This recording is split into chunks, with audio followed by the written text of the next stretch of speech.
El tema es, como ustedes han estado siguiendo en Facebook, le pusimos un poquito de publicidad a este tema y queremos compartirlo porque a raíz de una serie de comentarios o una serie de un poco de incomodidades que se han generado en nuestra comunidad Contaportable en Facebook, que muchos de ustedes participan ahí. Entonces ahí hay un debate sobre si se debe ayudar a la gente que pregunta cosas muy sencillas, muy básicas, o gente que no es contador, si se le debe ayudar en esa comunidad. Entonces, nosotros siempre hemos tenido una posición de ayuda a cualquier persona que lo necesite y la respuesta a por qué es así es este webinar. Entonces, este webinar se titula La contabilidad del coste marginal cero. Así es como funciona. Hace tiempo yo leí este libro, este webinar está basado en un libro, no crean que es algo que yo me estoy inventando. El libro es de Jeremy Rifkins. Él es un catedrático en Estados Unidos, no recuerdo exactamente la universidad en la que trabaja, pero es un profesor, es un investigador social, es un sociólogo y ha investigado todo este tema del el impacto que ha tenido Internet en las sociedades modernas. Entonces, el libro de él se llama La sociedad del coste marginal cero y habla un poco del Internet de las cosas, el Internet de la energía, que ya voy a hablar acerca de eso. Y yo lo he asociado todo esto al tema contable. ¿Por qué lo he asociado al tema contable? Porque justamente vivimos ese debate en nuestro grupo de Facebook porque muchos de ustedes no están de acuerdo en que compartamos ahí información. Entonces, ¿por qué lo hacemos? ¿Por qué ayudamos a la gente cuando podríamos cobrarle? ¿Por qué, por ejemplo, tenemos un software gratuito que es gratuito indefinidamente? Hace tiempo que cuando yo empecé con Cuenta Portable, muchos de la comunidad de programadores me reclamaban que por qué era gratuito el software, porque no querían que fuese gratuito. Obviamente porque eso les afecta a ellos, ¿verdad? Sobre todo los competidores de software contable. Entonces, si yo les decía, bueno, tienen que leer este libro para que entiendan de qué se trata. Y actualmente lo que nosotros consumimos en Internet, información, productos que hay, videos, es casi todo de uso gratuito y hay una parte que es pagada. Ejemplo, por ejemplo, pues tenemos plataformas de streaming como Netflix que sí son pagadas. Y por otro lado, hay plataformas de streaming como YouTube que no son pagadas.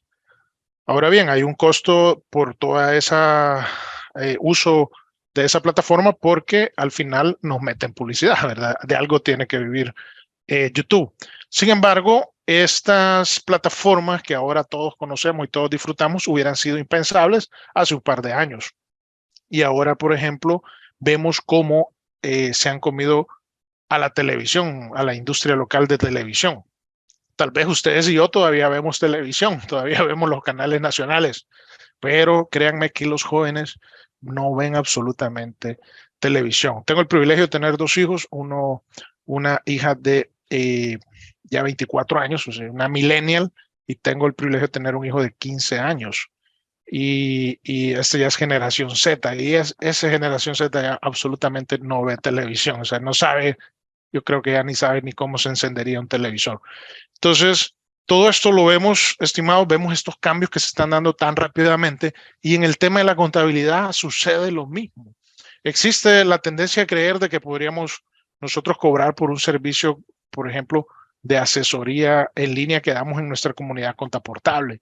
Y lo cierto es que nosotros nacimos como una comunidad de apoyo a contadores. Si bien a veces se cuelan algunos empresarios ahí, algunos emprendedores que quieren asesoría, es bien difícil que alguien aprenda con una asesoría que se le den ahí en Facebook, aprenda, por ejemplo, a declarar impuestos, ¿verdad? Es difícil. Entonces, sin embargo, hay debate porque dicen, bueno, no deberían de ayudarle, deberían de pedirle el número de contador a esa persona antes de que pregunte algo, deberían de cobrarle. Algunos le ofrecen sus honorarios y está bien, lo hemos dicho una y otra vez, usted está en total libertad de hacerlo porque ese es un posible cliente. Sin embargo, nosotros en Contaportable creemos en que hay que compartir, hay que dar algo para que tú puedas recibir. aplicando pues el viejo adagio de dando es como recibimos. Esa ha sido nuestra filosofía y con este webinar nosotros vamos a desmontar ese mito de que el conocimiento debe ser privativo y exclusivo. Bien, voy a compartir la pantalla en este momento. Quisiera que me fueran dejando ahí sus comentarios, qué piensan de todo este tema. Sé que en nuestra comunidad hay habemos muchos mayores, muchos contadores ya un poco desactualizados, ¿no? Muchos de nosotros. Entonces, es importante que entendamos cómo funciona este mundo moderno. Y para eso yo voy a dar un ejemplo, porque yo he tenido el gran privilegio, la gran bendición que me ha permitido Dios vivir entre los dos mundos, el mundo de la informática y cómo se transformó eso a lo que tenemos actualmente, y el mundo de la contabilidad, el mundo contable. ¿Por qué fue así? Pues cosas de Dios que así lo permitió, y eso es lo que a mí me permite visualizar este cambio que se está dando y que de alguna manera amenaza a la profesión contable. Bien, entonces, contabilidad del coste marginal cero, así es como funciona. Bien, les cuento una pequeña historia de cómo ha sido transformada la industria de la informática. En la industria de la informática, cuando yo era estudiante, hace 20 años, más de 20 años, existía ese debate entre el software que es libre y el software privativo. Y nosotros como estudiantes siempre estábamos a favor del software libre, ¿verdad? Sin embargo, en las universidades, puesto que hay una influencia grande de las compañías como Microsoft, ahora Google, etcétera, ellos están muy pendientes de apoyar a las universidades dando su software gratuito. Sin embargo, en aquel entonces, fíjense, todavía no era así en nuestro país, porque estábamos tan atrasados que ni siquiera las compañías como Microsoft o Google pensaban ni siquiera existía Google, pues en ese entonces, pero Microsoft, que era el dominante en ese momento, pues ni siquiera seguro sabía que existía un país como El Salvador, ¿no? En aquel entonces. Entonces no habían puesto su énfasis en las universidades todavía, y cuando uno quisiera usar o quería usar alguna herramienta de software, como alguna herramienta de programación, pues en aquel entonces se estudiaba Visual Basic, ¿verdad? Y había Visual Studio. Entonces esas herramientas costaban, cuando uno las cotizaba era una locura, costaban miles de dólares, es como $5,000 de aquella época o más, no sé. Era una cosa, una locura, no se podían usar, no se podían comprar. Para un estudiante que estaba ahí apenas aprendiendo era imposible. Entonces surge el software libre en aquel entonces. Ya venía desde hace tiempo. Software libre lo que hace es que tú tengas un programa que puedes usar sin restricción, que lo puedes compartir, que lo puedes modificar, que lo puedes examinar, puedes ver el código. Y el software privativo es todo lo contrario. O sea, no podemos ver nosotros el código de Microsoft de ninguno. Bueno, ahora sí, algunos productos ya son de código abierto, la mayoría no, pero algunos ya, porque al final, digamos que la batalla entre el software libre y el software privativo la ganó el software libre. Y eso llevó a que el sistema operativo Linux, por ejemplo, yo en mi computadora estoy corriendo todo esto desde Linux, ¿verdad? No uso Windows, tengo Windows virtualizado.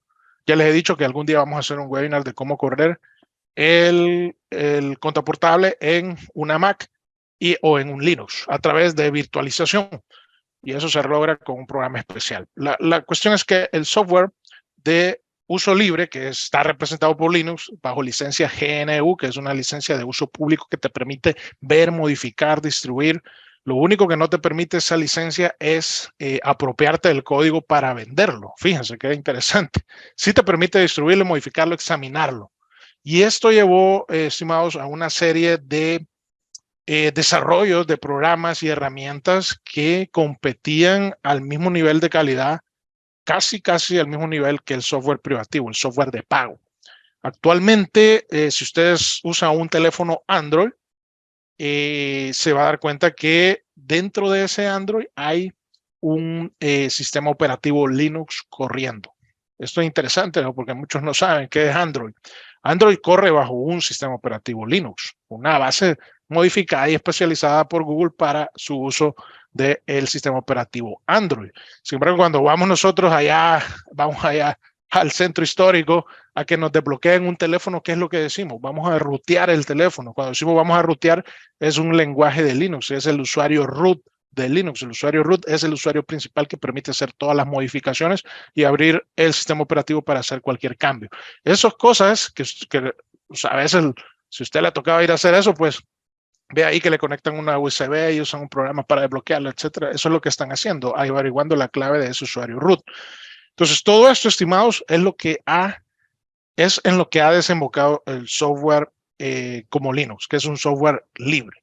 Ha llevado a que incluso ahora en nuestros teléfonos podamos tener ese sistema operativo corriendo y usted y yo no pagamos por él, no pagamos por él, ¿verdad? Porque lo que pagamos es el hardware del teléfono, pero el software no se paga. Todo el software que usted use, a excepción del que compra en la Play Store, pero el software base que corre en un teléfono no se paga. Y esto viene de software libre.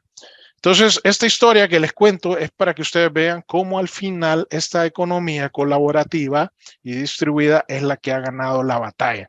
Actualmente ya el pingüino, ¿verdad? Que es el logo representativo de Linux, incluso Microsoft ha hecho algo impensable que nosotros en mi época de estudiantes, si alguien nos hubiera dicho esto, no lo hubiéramos creído. Por ejemplo, el hecho de que ahora en una plataforma de Azure existan máquinas virtuales de Linux corriendo que tú puedes contratar. O sea, ya es Microsoft adoptando el software libre. Se habla incluso que puede haber alguna distribución de Linux de Windows, es decir, tener un un Linux que parezca Windows. La única razón por la que todavía en el escritorio todos usamos Windows es porque el software Windows es totalmente pirateable y eso es lo que hace que sea accesible a todo mundo. Si no existiese la piratería o si el software hubiese sido hecho que ellos lo pueden hacer de forma que no sea pirateado, pero que al final ellos lo permiten porque eso es lo que les hace ganar el mercado, ¿no? Que el software pirateado que se usa, al final ellos están siempre cayendo en el mismo modelo que voy a hablar más adelante, que es el modelo freemium. Bien, la razón de todo esto, estimados, es porque al final el software libre se comió al software privativo. Y ahora vemos, nosotros, como les decía, Android es un ejemplo, por ejemplo, en tema de programación, las plataformas de programación de las que les estaba hablando hace un momento, ahora se pueden usar hasta 5 usuarios, pueden usarlo en forma colaborativa y gratuita, lo pueden usar, es una política de Microsoft y eso hace que, por ejemplo, en la época en la que yo estudiaba, que no podíamos adquirir esas herramientas, un estudiante actual sí las puede adquirir y las puede tener a su total disposición. Y mientras él no funde una empresa que sea un monstruo, pues no va a tener que pagar por esa licencia. En el caso de Office, hicimos un webinar anterior a este de Office, el fin de Microsoft Office, y ahora ya todos saben que viene el Office 365, se ha mantenido siempre de pago, pero ha migrado, y por eso hicimos el webinar pasado, ha migrado a una plataforma de pago por suscripción ante la imposibilidad de Microsoft de lograr que todo el mundo pague los enormes costos de las licencias para adquirir una licencia instalable, como las que nosotros normalmente ocupamos en nuestro equipo. Ahora todo va a ser por suscripción y va a estar en la nube. Entonces, eso es interesante porque ha sido un cambio de posición con respecto a la forma de licenciamiento que tiene Microsoft en la actualidad y que ha sido impulsado por el software libre, el software de código abierto como Linux. Hay otros, pues no solo Linux. Esto es para que ustedes vean cómo se distribuye el mercado en servidores. Esto es en servidores, no es en escritorio. En escritorio es todo lo contrario. Pero ustedes pueden ver cómo el software de servidores sí lo tiene Linux porque es más estable y además es más seguro. Esto es interesante, ¿no? Bien, entonces en tema de escritorio es al revés, ¿verdad? Tenemos Mac OS, que es computadoras Mac, computadoras Apple. Linux tiene solamente un 6% del mercado y todo lo demás es Windows, casi el 65%. Bien, entonces, con todo esto, estimados, ¿qué es lo que estamos hablando y para qué estoy contando toda esta historia? Para que ustedes entiendan cómo al final las industrias se van transformando de una economía centralizada capitalista a una economía colaborativa en la cual es un mix de una economía capitalista y una economía colaborativa, ¿ya? ¿Y cómo? Entonces usted se pregunta, bueno, entonces todos estos que desarrollan estos software de código abierto, todos estos que desarrollan programas que se pueden usar gratuitos, entonces, ¿cómo es que obtienen ingresos si uno no los paga? Bueno, la respuesta a eso es el servicio freemium. La palabra freemium, no premium, sino freemium, viene de la palabra en inglés gratis y la palabra en inglés premium. Eso lo que quiere decir es que hay usuarios y siempre que usted tenga una, una base de usuarios lo bastante o lo suficientemente grande, usted va a poder rentabilizarla a través de que hay algunos usuarios que desean pagar un poquito más o desean pagar algo para recibir un servicio extra. Y esa es la manera en la que funciona casi todo el software hoy en día. Hay software que son totalmente gratuitos, como por ejemplo los software de Google, porque el coste de adquirir un nuevo usuario y de que un nuevo usuario use su software es casi cero, es tan bajo que con solo la publicidad que ellos ponen en todas sus plataformas, logran al final costear todos esos grandes desarrollos. No es que no valga nada el software, no es que, por ejemplo, Gmail, por ejemplo, YouTube, las plataformas que usan para distribuir todo ese video, que son enormes, no valgan nada, sino que al final hay una base tan grande de usuarios que el coste de poner un usuario más en esa red es o tiende casi a cero. Y eso puede ser costeado por la publicidad, en el caso de Google. En el caso de otras compañías, pues ahora usted, por ejemplo, no sé si alguna vez ha tenido la oportunidad de usar Canva, que es un software de diseño que viene a revolucionar el diseño porque ya uno no necesita una herramienta, por ejemplo, como Photoshop, que era lo que se ocupaba antes y que era carísimo. Un Photoshop, yo pues no sé cuánto costará actualmente, pero anteriormente pues costaba miles de dólares, es una locura, nadie lo podía comprar. Y ahora tú con una herramienta como Canva, que es una herramienta de diseño, se lo recomiendo por si no lo han usado, tú puedes tener prácticamente que un diseñador gráfico, o sea, el software te hace el trabajo de un diseñador gráfico con un par de clips y lo pagas mensualmente a un bajo costo por un servicio extra. También lo puedes usar gratuitamente. Entonces, todo el software actualmente funciona de esta manera. En Conta Portable, nosotros, bueno, cuando yo leí este libro, ¿verdad? Que es este libro que tienen ustedes en pantalla, Jeremy Rifkin, La sociedad del coste marginal cero, entendí por fin cuál debería de ser la forma de distribución y que nadie hace, yo creo que nadie hace todavía en este país, tal vez ahora sí, pero en aquel entonces estoy hablando, estimado 2014, 2013, por ahí, que salió este libro. Entonces yo entendí que teníamos que distribuir el software Contaportable a una comunidad grande de usuarios que lo pudieran usar gratuitamente, lo cual cumplía nuestro objetivo de compartir, de colaborar con la comunidad y al final que iban a haber algunos usuarios que pagaran la versión premium del sistema y esa versión premium es la que sostiene a todo lo demás. Entonces, esa es la manera en que funciona Contaportable y en la que funciona casi todo el software hoy en día. Anteriormente, tú bajabas un software, lo usabas 15 días y se te bloqueaba. Eso estamos hablando del 2010 hacia abajo.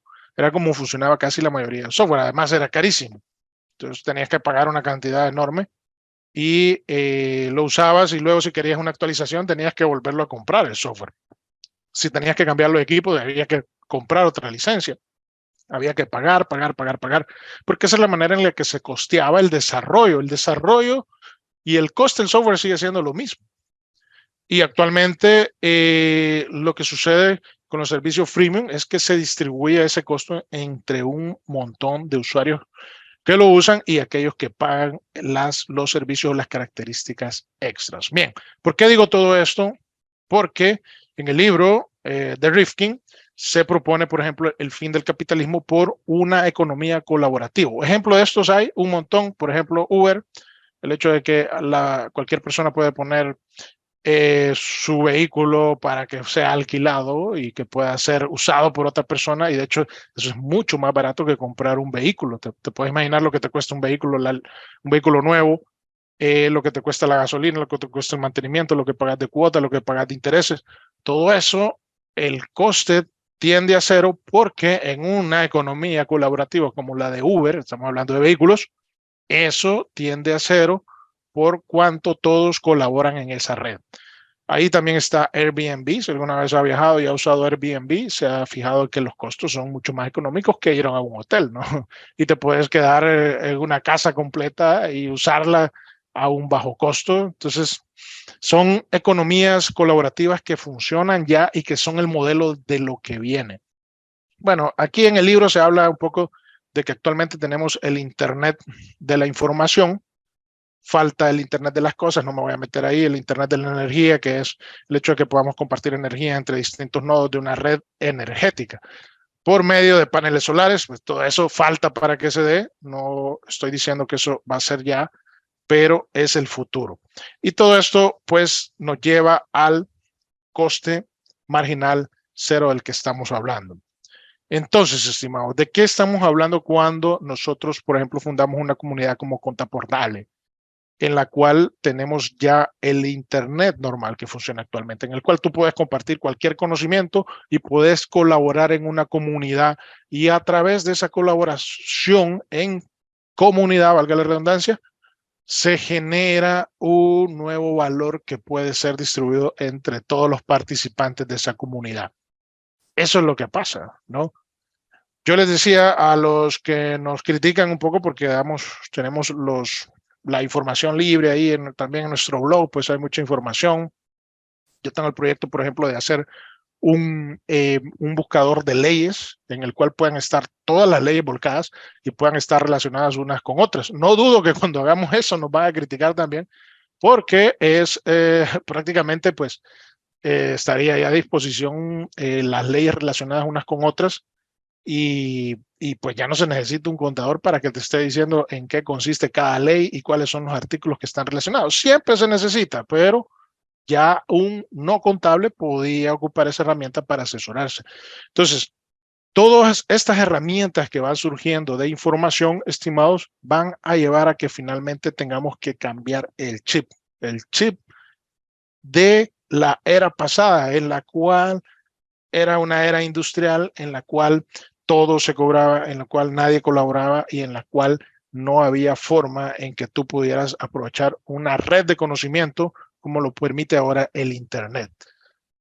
Y eso es lo que yo abogo por cambiar en los contadores, porque como le dije, hay esta visión, ¿no?, de que debe de ser privativo, de que debo de cobrar por toda asesoría. No estoy diciendo que no cobre, no estoy diciendo que su trabajo no valga, no estoy diciendo que su conocimiento, que los años que le ha tocado estudiar, que son muchos, y estoy seguro que ha sido difícil, los que han logrado coronar una carrera universitaria, los que han logrado salir de un bachillerato, han sacado alguna carrera técnica, etcétera.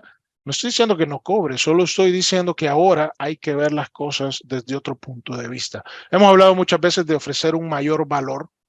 Cuando el cliente te contrata, va a esperar, y lo he repetido hasta la saciedad, va a esperar que por lo que él pague esté recibiendo más de ese valor que está pagando. Si está pagando $100, que el servicio que tú le entregas le retribuye a él 200 o $300. Esa es la mejor manera. ¿Y eso cómo se logra? Pues dando más valor al cliente. ¿Cómo se da más valor al cliente? Estudiando más, ofreciendo nuevas herramientas, ofreciendo nueva información al cliente, asesoría, consultoría que él no tiene, que salgamos todos de esa visión de que solo al cliente se le puede ofrecer el servicio de impuestos y ya, ¿no? Se le puede ofrecer más información. Si tú le ofreces algo que vale al cliente, él te lo va a pagar. Y eso es lo que hemos siempre abonado como una solución para que podamos cobrar más por nuestros servicios contables. ¿Por qué no podemos cobrar más? Porque no damos más valor. Y si hay otro ofreciendo lo mismo a un bajo costo, deslealmente, porque no debería ser así, yo estoy de acuerdo en que se debería de subir los honorarios, en que deberíamos de cobrar más por, ahora que es tan difícil hacer impuestos, ¿no? Se debería de cobrar más, pero lo cierto es que hay un montón de gente votando el mercado, pero si tú estás esperando que el otro cobre menos para que cobre más, para que yo pueda cobrar más, estoy perdido, eso nunca va a pasar, porque siempre va a haber gente desleal que vote el mercado. Entonces, la única forma o lo único que está en mi control de poder hacer es dar más valor al cliente. Y eso pasa por estudiar más, prepararse más, dar más información, usar herramientas, ser más eficiente en lo que hacemos, ser más productivo. Eso pasa por usar herramientas de software como, por ejemplo, Contaportable, entre otras, usar bien el Excel, porque, por ejemplo, algo que un contador debe sí o sí ahora saber es el Excel.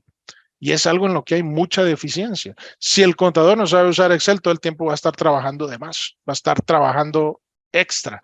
Si sabe usar Excel a la perfección, entonces se va a ahorrar una cantidad de trabajo increíble que le va a poder ser más productivo y le va a poder dar más valor al cliente y atender más clientes al mismo tiempo. Entonces, estimados, con este webinar pretendía dar esa respuesta a esas críticas que han habido en la comunidad.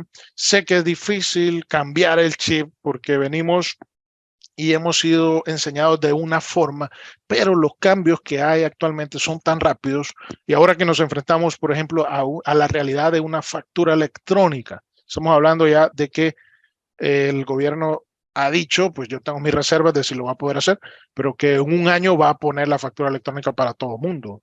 Entonces, los cambios que esto va a traer para nuestra profesión son trascendentales, porque ya no va a ser necesario, por ejemplo, el trabajo de digitación de los documentos, que casi estoy seguro que en un 80% del trabajo de un contador se reduce a digitar. Estoy hablando de las actividades básicas de un contador, ¿verdad? Declaración de impuestos, elaboración de libros del IVA. Entonces, hay muchas otras actividades de valor que hacen los contadores, como consultorías, análisis financiero, asesoría legal, etcétera. Eso pues sigue siendo igual. Pero esas actividades de poco valor agregado sí van a ser totalmente ahora absorbidas por el software y eso nos implica que debemos de actualizarnos y cambiar el chip, la forma en que pensamos. Y por eso quise hacer este webinar. Me gustaría mucho oír comentarios. Si alguien no está de acuerdo también con esto, puede decirlo, sobre todo amigos del Facebook. Sé que hay muchos ahí viéndonos y que puedan enterarse de estas cosas, pues es bueno para que podamos hacer el cambio de chip. Eso es lo más difícil, ¿no? Porque cuando uno ha sido enseñado de una forma, desaprender lo aprendido es lo más duro. No queremos desaprender lo aprendido para aprender algo nuevo, porque eso es más esfuerzo. Y es deshacernos de nuestras creencias que teníamos y cambiarlas por lo que está en la actualidad. Pero esto, estimados, es una realidad.